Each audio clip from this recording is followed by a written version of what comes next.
Welcome to the Greatness Garage Podcast, the place where small businesses get big answers.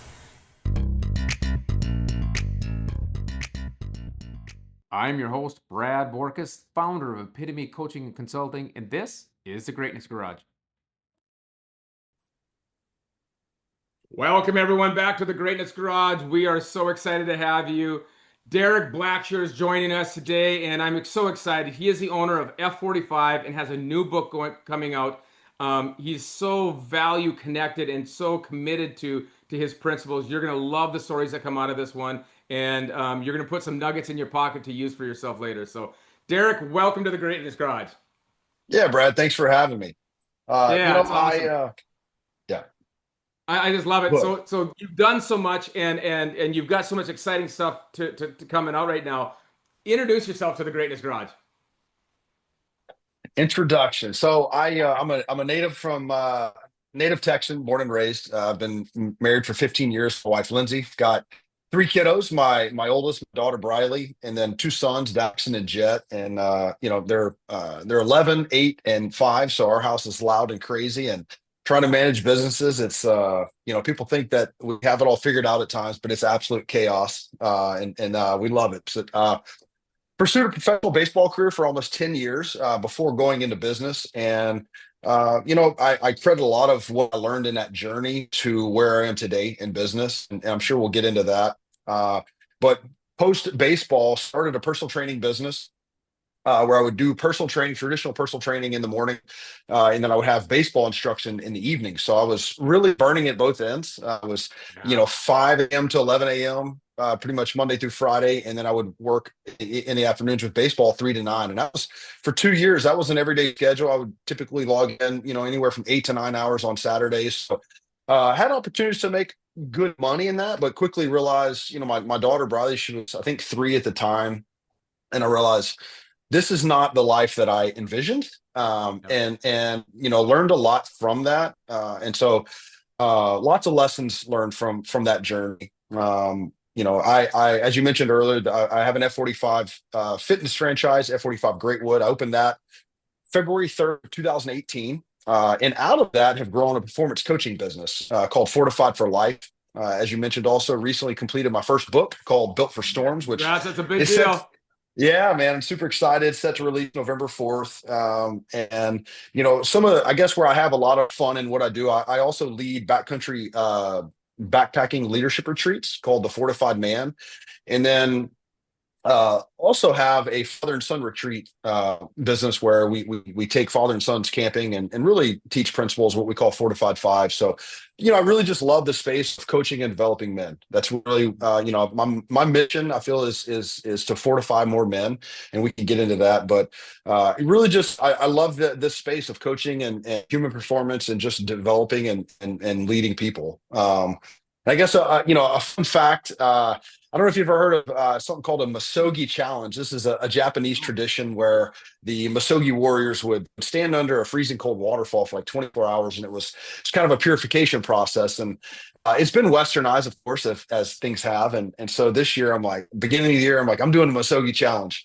So I think it was January 13th, I want to say, but it was this year, and it was like 36 degrees, freezing rain, and for 12 hours, I hiked just back and forth on the local trail system. And it was such a neat experience.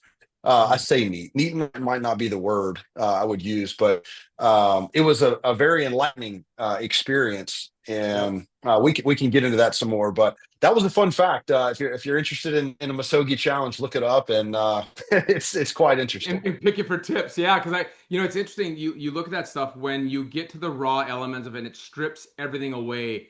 There's an opportunity to really connect with yourself in a way that you typically can't. Yep. So Yeah, that's awesome.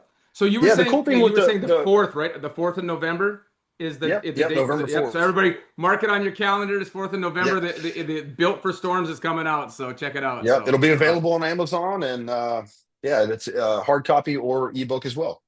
That's awesome. So our first segment is I wish I would have. I wish I would have done more of. I wish I would have done less. I wish I'd done it differently. And this just really helps everybody else kind of connect with mistakes that we might have made or things we've learned through our time and maybe fast track them on a couple bit of lessons. So, Derek, I wish I would have. Take it away. Yeah, we would have understood systems in a business, quite honestly. I knew no other way other than just, strap on the boots and let's get after it. And I think there may be a place for that early on in someone's business career.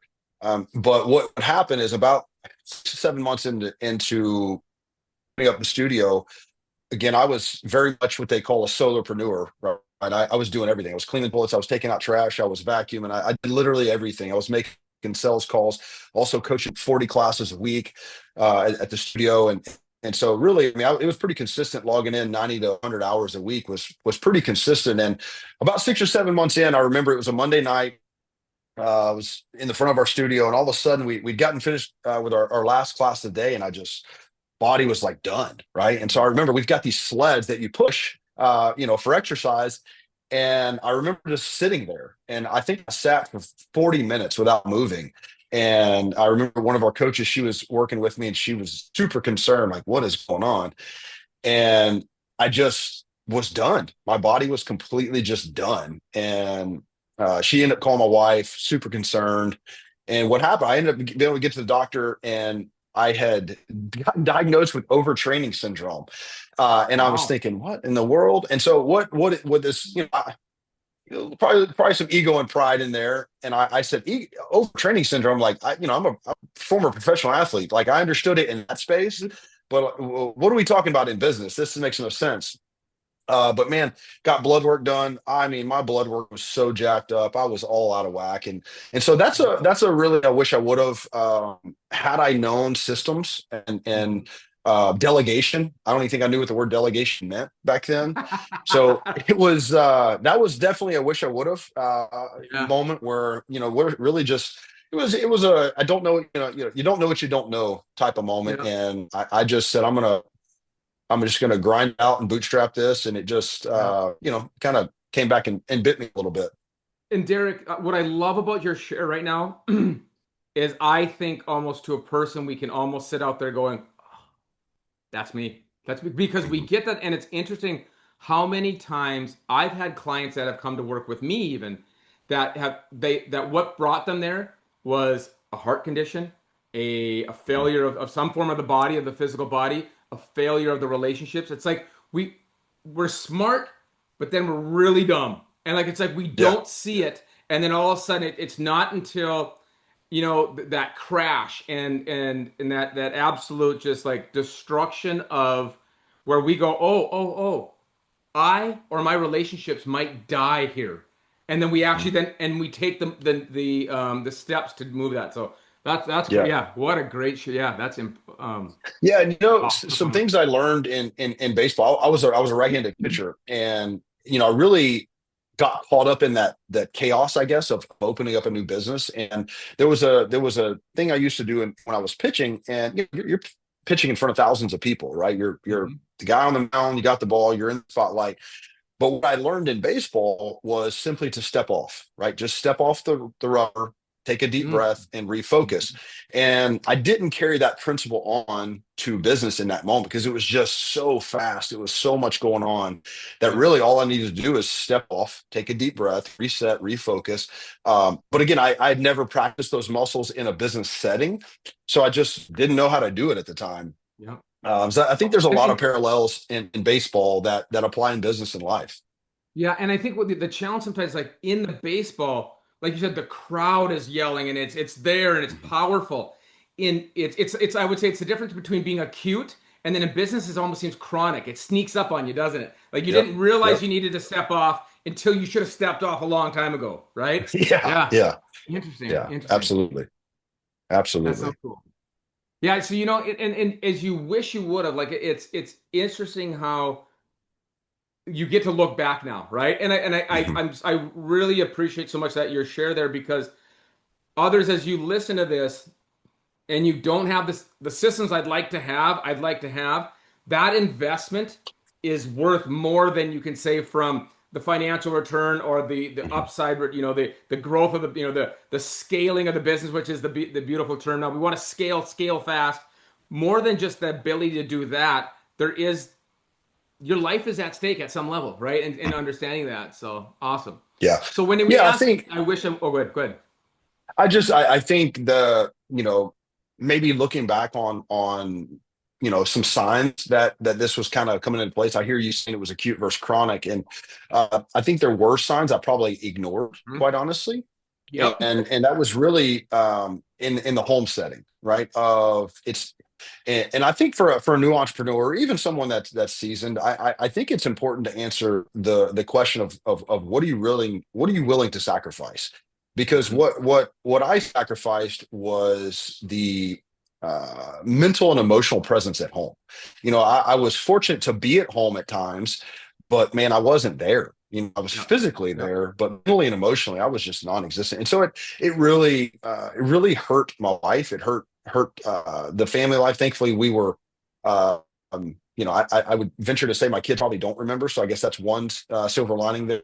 And, Yep. my daughter was 3 and my son's brand new, 6 months old. So we were in the heat of just craziness, brand new business, 3-year-old and a brand new baby. So why not Oh, just throw us all in the right. fire? But, I think just being more cognizant, again, where I am now, I've got really have deputized men in my life to hold me accountable to this. And again, none of that existed when I first started. So I really do think it's important to have those people in your corner that care about you and are going to look out for you and are going to call you out when you get out of line a little bit.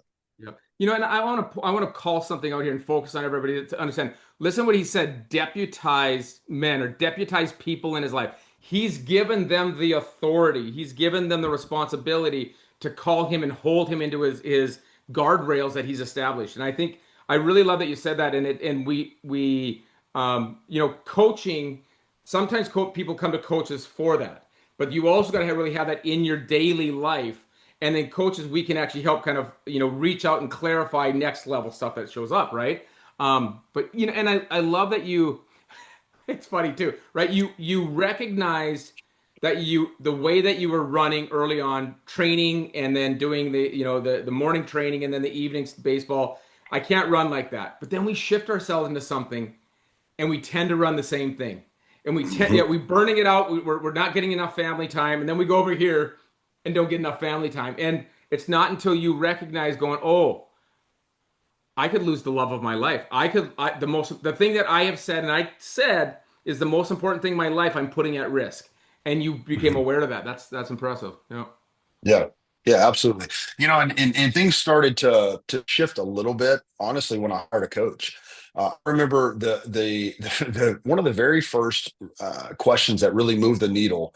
It was the most simplistic question, but he asked me, my coach, he said, "What $15 an hour jobs are you currently doing that you could hand out to somebody else, hire somebody else for?" And I literally made a list Yep. of jobs that I feel like I could pay someone. Maybe it's not the exact $15 for somebody, but a job that's a little bit more mundane that you could hire someone else to do, and not what I call your zone of genius, right? Yep. Well, man, that was such a meaningful exercise because I mean, it ended up being a pretty extensive list, and it led to Right. hiring my first employee that was not a coach. With our business, it's just coaches. We're hiring coaches to coach classes, and that's it. Yep. Didn't have anyone else to do admin work or just some of these other odd end jobs. And man, that list was so helpful.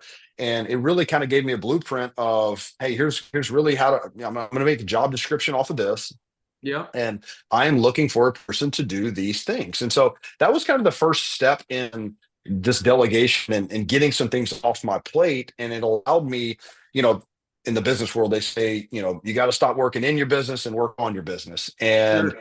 Yeah. I had no idea what that meant. And I was very much in it, 0% working on it, just all in it. And that was kind of the first step, I guess, to learning, some of this delegation and Yep. being able to hand off some Let, things. let me ask, because I think this is going to be really good for especially for businesses coming up. And kind of is just what I have found is a really big challenge is that when you say this, you make this list, right?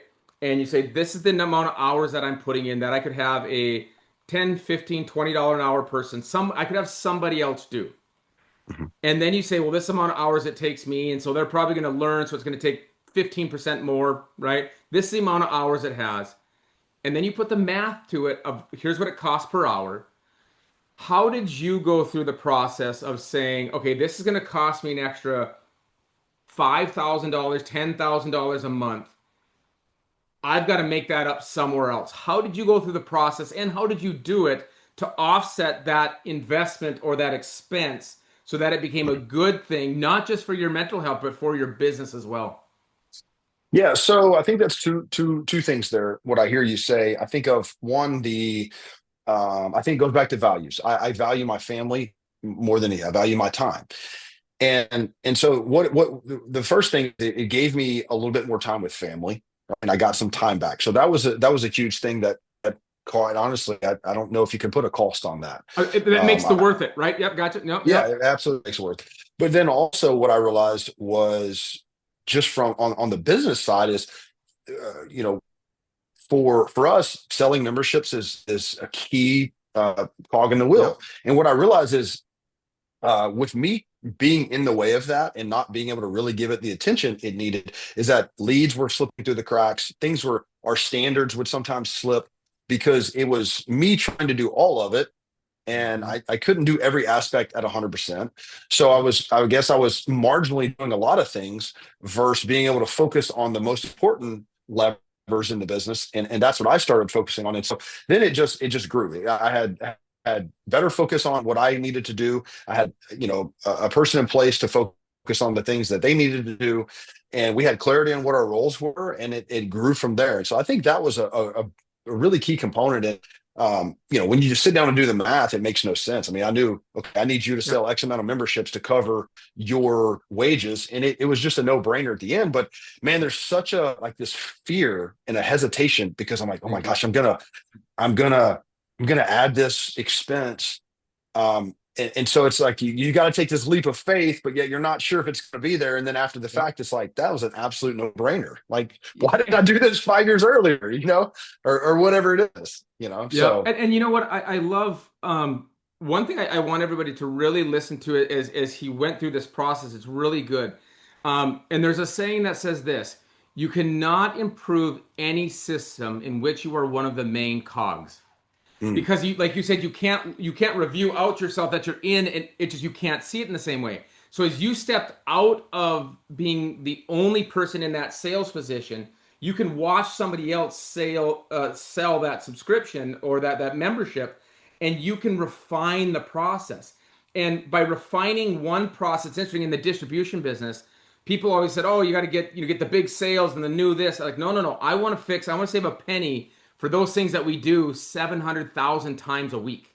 Like mm, and then you make a lot of headway there. So is it something that's important and you tweak it? You present to those memberships, and if all of a sudden you went from a 40% close to a 45% close, that's significant. To a 50, like mhm, all of a sudden, and so mhm. people understand that you're not going to see. And I love that you said that leap of faith.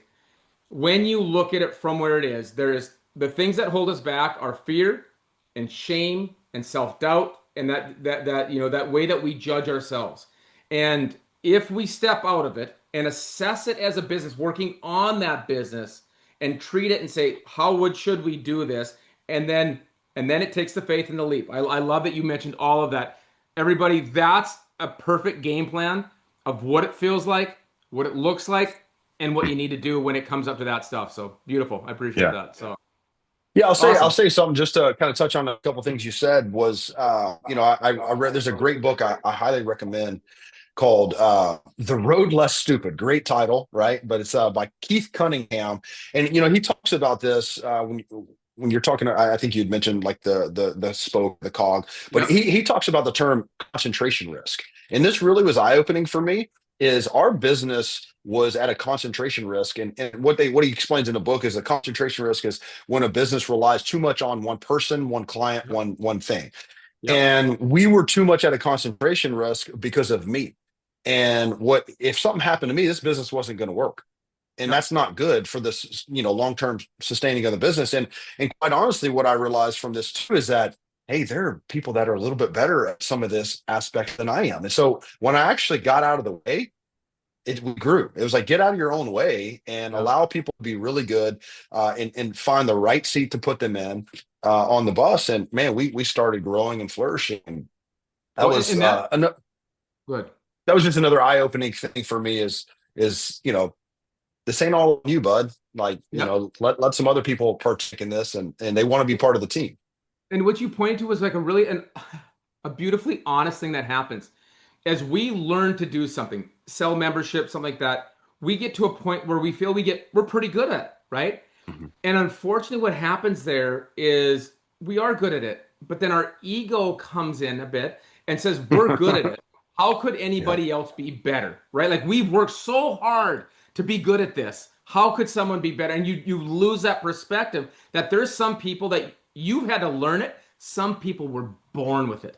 Like there's some people who can you listen to them sell and they are just it's just what they breathe in, breathe out, right? And so Yep. you're right by letting people that are really good and putting allowing your ego to say I'm good, but I'm looking for someone who's better allows that to transcend. So very cool.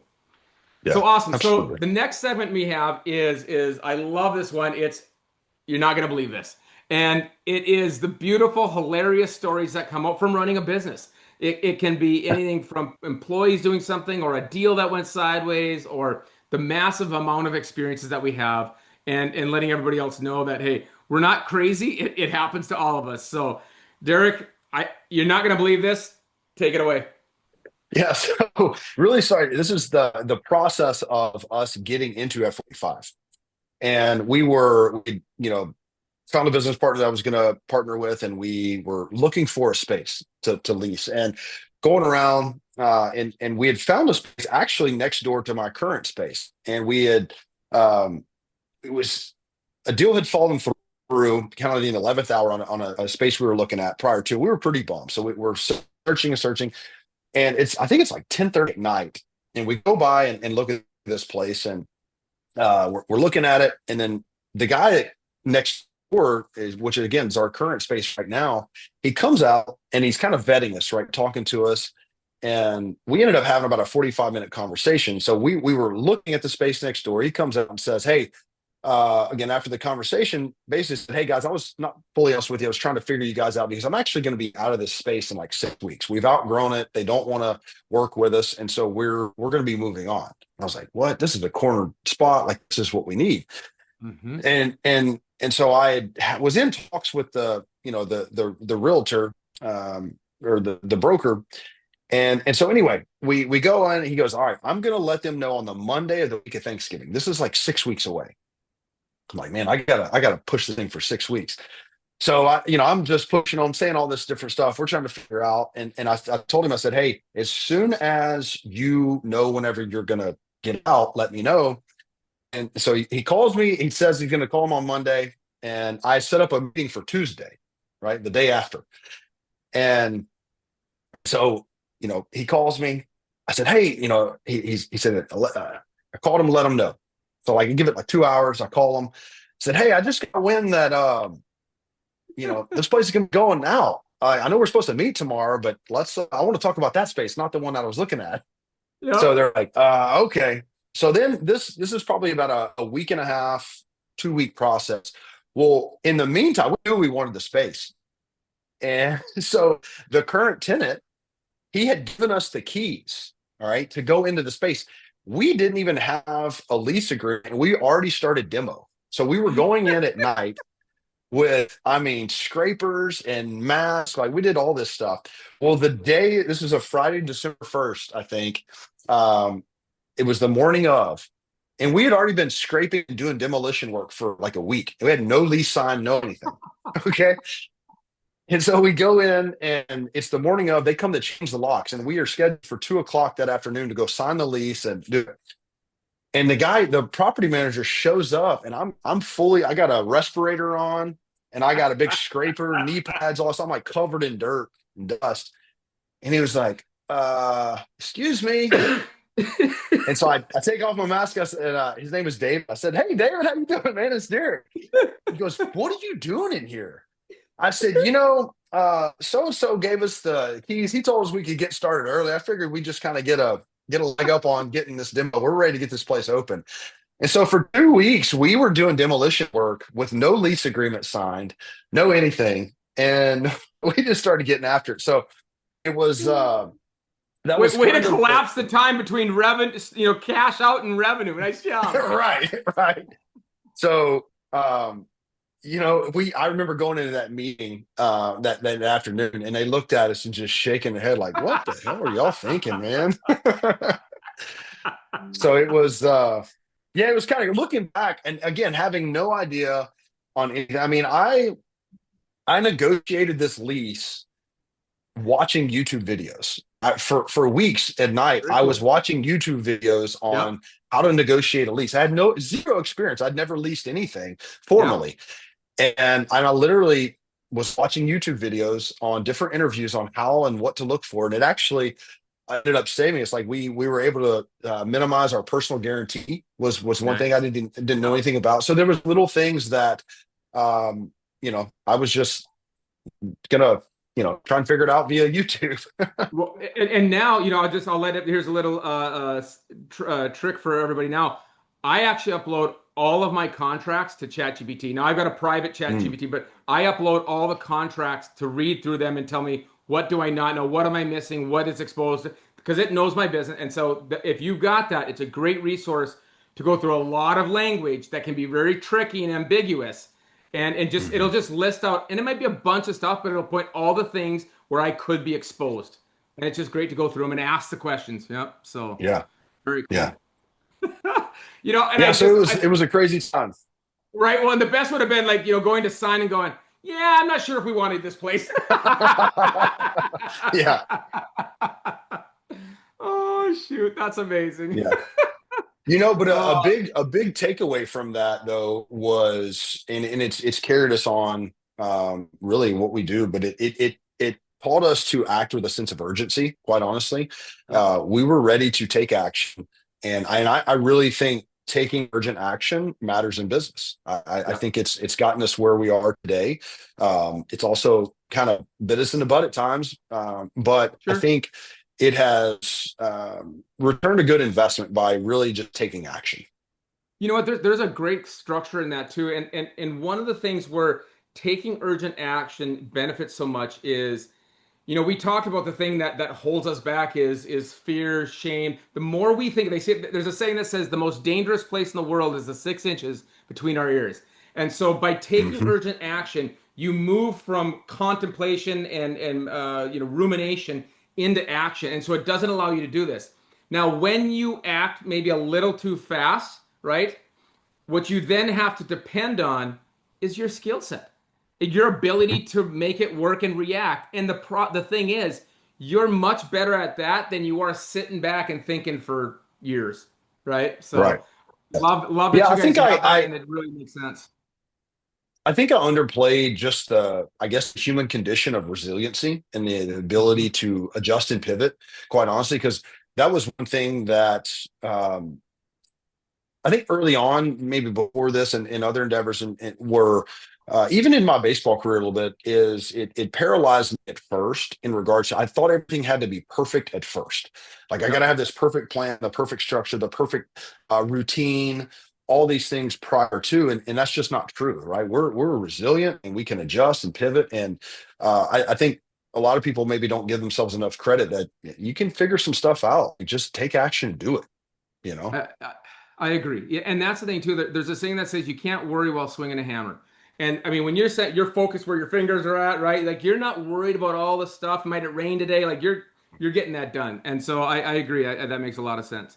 So the last segment I love, and I think you're gonna. This is a sweet spot for you because as we've talked together, are very intentional about language and stuff like that. And so it's called the aligned language. And what is it? It can be quotes, it can be scripture, it can be mantras, it can be just words that have guided you or your business as you've gone through life to creating your vision. And so, aligned language, Derek, take it away. Yeah, so when I was thinking about this, I came up one of the phrases that we talked about a lot was launch the plane and build it in the air.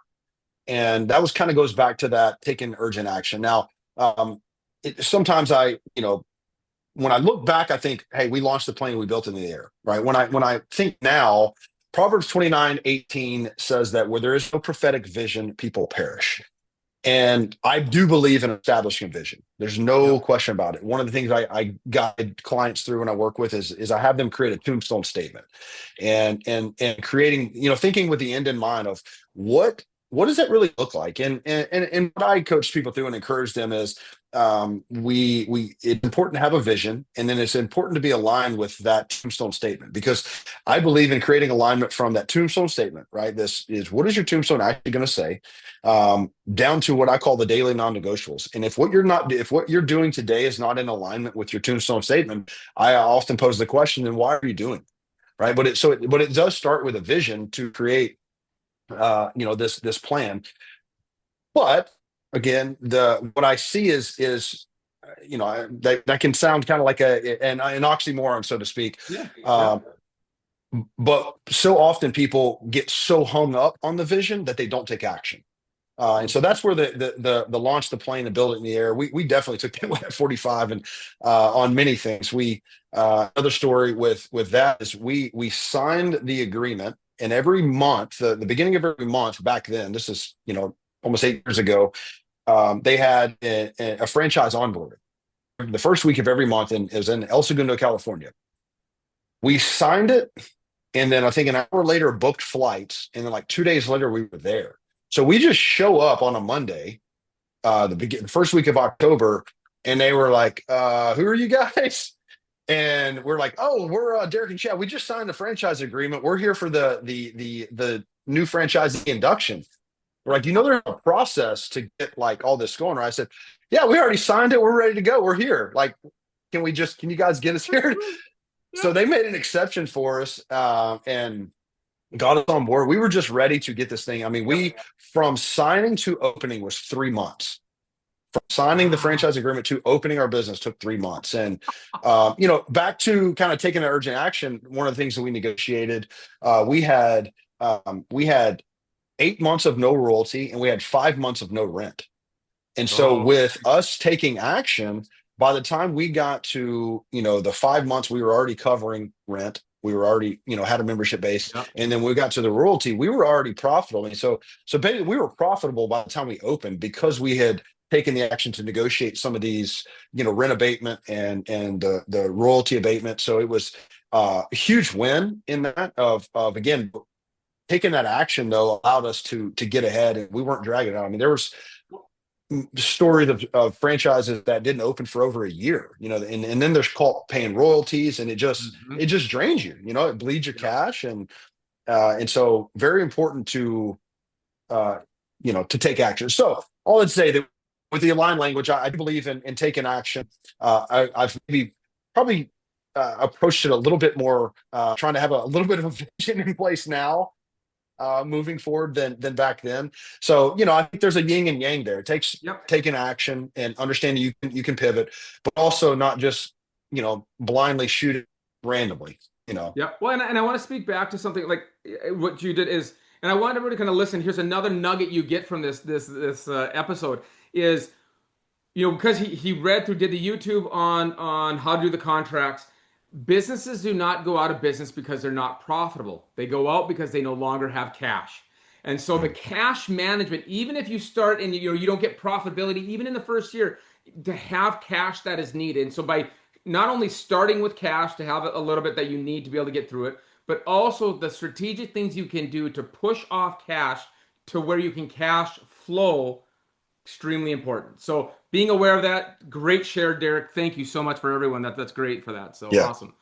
Yeah, I think on that note too, the cash thing, we were very disciplined, and we had a lot of success early on, but we had, again, kind of going back to a vision, we had a number in mind. We said, "Hey, we are going to get the bank account to this number before we take a single dime." Nice. And so we were able to do that. And why that's important with us, we opened February 3rd of 2018. Well, 2 years later, we have a global pandemic, and if you're Right. being in the fitness space was not a Not great good. space. Yeah. And so we had lost 75% of our membership base, Oof. and we were able to withstand, man, we did all kind of crazy things to keep it open, keep the doors Yep. open. but we were able to really survive, I think, because we were disciplined early on and had cash reserves. I mean, Yep. if we Yep. didn't have cash, I mean, we wouldn't have survived, quite honestly. Yep. So I'm really grateful that we did that. And because at the time, new in business, you want to see some fruit from it, right? You're seeing all this account growth, you're seeing the cash in there, and you want some of that, right? If Yep. you're in business to make money, and I wanted some money, but Yep. it was important to have that discipline and to set a bar. We knew that, okay, here's our 3 month operating expense. We knew exactly what that number was, and so that's what we were able to hit. And really looking back, really grateful we were disciplined in that aspect. What I love about that too is that it's interesting that when people are looking, when we're building a business, when we're scaling a business, with all that stuff, you don't have to get everything right. But there's key areas: profitability, right? Or profits, or the cash, making sure you're managing that cash right, the people, right? And the product. In those key areas, if you get those things right, and even the main thing and the main thing, right? Like Covey, right? Keep the main thing in each of those areas. If you get those really right, it will carry through a lot of things that you're looking to do. So that's cool. Yeah. Hmm. Yeah, absolutely. Yeah. So One other actually, thing I'll share I with want to you. ask a question. Go ahead. Go ahead. Okay, I want to ask a question. So, in Built for Storms, give me a phrase, a quote, a theme, a thought process there in Built for Storms that really that we can use in our lives. So I think, again, I go back to the established vision, and I think so often people are settling. And what I talk about in the book is I talk about a Zoe life versus a bios life. And a lot of this book was built on the scripture of John 10:10, which says that the thief comes to steal, kill, and destroy, but I've come to give you life to the full. And so there is a little bit of defense and offense there, right? And I think, when I was I went through a couple iterations of the title of the book. I came up with Built for Storms. It originally was going to be The Fortified Man, right? Trying to really write to men. Got some put out some questions to different people, and matter if it's generational, but with the feedback was every time I think of this, I think of cereal. I'm like, cereal? And they're talking about fortified cereal. I'm like, well, Gotcha. that's not what I'm going for. And so then I kind of transitioned to Built for the Storm, right? Yep. And then I realized, well, life is not just one storm. We're going to get a lot of storms. Yep. Yep. And so, my coaching brand is Fortified for Life. And a lot of this is built around the idea of a fort and being fortified. And the language I use in that is like, the walls of a fort are ramparts. And so we go through kind of these 10 main elements, or what I call ramparts, in the book. And really what it does, what I've learned in coaching, is it's so important to create awareness. And so what Hmm. I do in here is I help people systematically walk through creating awareness for where their ramparts are potentially weak and breaking down, right? Where is Satan potentially going to attack? And so in the second half of that life, Christ came to give us life into the full. The Zoe life is a full life. It's full, abundant life. But what I experience is a lot of people are living the bios life, and they're just biologically Right. existing, just this meager existence. They're settling for average, and they don't really have a vision for what does a full life really look like for me. And Yeah. that's what I encourage people in the book. I'm not saying a full life is this, right? I'm Yep. encouraging people to figure out what a full life is for them. But what I see is we live in such a fast-paced society that a lot of times people don't slow down enough to what one of the sections is fuel. And I encourage people to figure out, like, where's your fuel level? Is your tank empty? I say a phrase in there. It's really tough to pour from an empty cup. And so all that I encourage people to really take the time to figure out, like, this what is this life thing about for me, and really what is the plan and purpose that God has for me. And so anyway, it's very there's some biblical there's I reference scripture all throughout. There's some theory in there. There's also personal experiences in the book, but it's really just kind of a guide to encourage people. And I think I close it out in the introduction of, really, it's an invitation, right? I'm casting an invitation for the reader to, hey, I'm inviting you in to really figure this full life, this Zoe life out for yourself. And I'm really excited about it. My first book, but put a lot of what I do in my coaching into this, and really excited Yeah. to get it in the hands of the reader. Well, and I think I love it, and I can hear that too. And it's interesting when people are living that survival life versus that fully expressed life, right? Mhm. Um, why do you think that? Why do you think people don't live that fully expressed life? Why are they living the bios? I think oftentimes people get caught up in the hustle and bustle, Hmm. and often they think that something is going to bring them satisfaction or fulfillment. But yet, let's take money. Money's great, but it doesn't solve all problems, right? Money Yeah. doesn't bring happiness. And there's a quote I actually use in the book that I think is so spot on to answer your question. It's a quote by Robin Sharma, great author. He said there are a lot of seemingly rich people that are cash rich and life poor. And so Mm. we sacrifice so much to get things or money, and we're such consumers, but yet we're not really living life. Yeah. And so, again, I kind of posed this earlier on, what are you willing to sacrifice? For me personally, I'm not willing to sacrifice my family life, my relationship with friends and family, my kids, to go make a bunch of money. I want to make a bunch of money, but Yep. I have some boundaries in place. I want to Um, do it with my family, not at the expense of. yes. Yep. Yep. Yeah, Yep. yeah. And But I actually I use the illustration of a river and a stagnant pond. And if a river didn't have boundaries, didn't have walls, it would develop into a stagnant pond. There's no flow, there's Yep. no growth. Where I really believe in setting those boundaries of, hey, I want to do this, and this, whatever that is. But these are the parameters in which I'm going to set. I'm not going to go outside of those. Yep. And I think so often people do. They exceed those boundaries, or they don't even have clarity of what those boundaries are. And that's what I encourage people to do in this in Built for Storms is really just figure those things out. There's my favorite tools I use in this book is it's called WLWB, and it's when life works best. And I Hmm. encourage the reader to figure out when I pose the question, these 10 ramparts.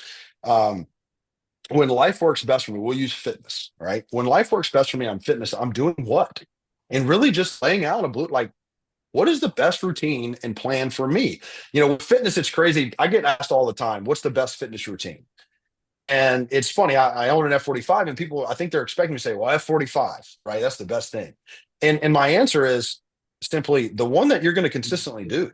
Yep. That's all it Yep. is. Just whatever, Yep. however you're going to consistently show up is the best plan. And so that's what I encourage the reader to do is really to slow down, push the brakes a little bit, get some self-reflection, and figure out what works best for you.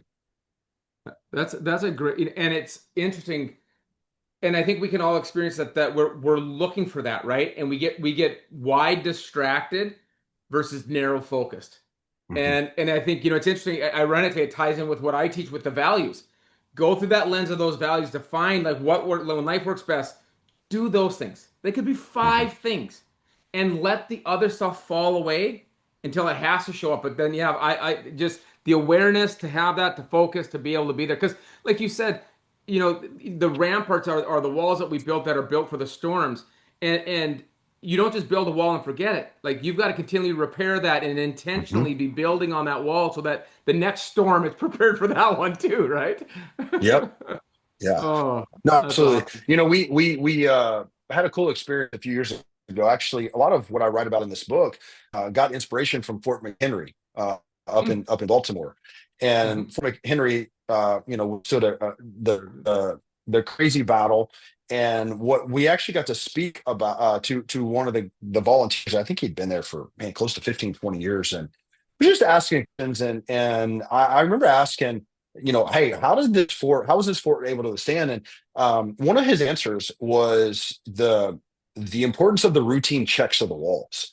And so within their kind of system, I don't remember what he said as far as the rotation, but soldiers were going and looking at the walls. They were going to look at the ramparts for different cracks and, hey, where's this potentially going to, because this is our barrier. This is going to protect Yep. us if they get here. And so they were constantly on watch for, hey, where are the cracks in the mortar? Where are this susceptible to Yep. potentially breaking down. And I mean, I just thought that was so important because it takes, even in business, I do an annual roadmap every year, which I talk about in the book a little bit. But this is a few years ago, one of the things I remember my answers, it was the question, what are the top 2 to 3 lessons learned in the previous year? I think this was like 21. And my answer was building a consistent team culture takes constant reminding. And what I thought early on in my business career was that, hey, I'm going to set values. I mean, we've got our Forget it. values on the wall. I'm going to set it on there, and we're going to just do it.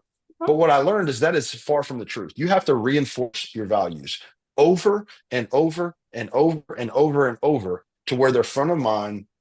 And that was a big lesson learned. But it's just this idea of reinforcement. So many people, it's like, yep, check the box, did that, but yet it's like, it.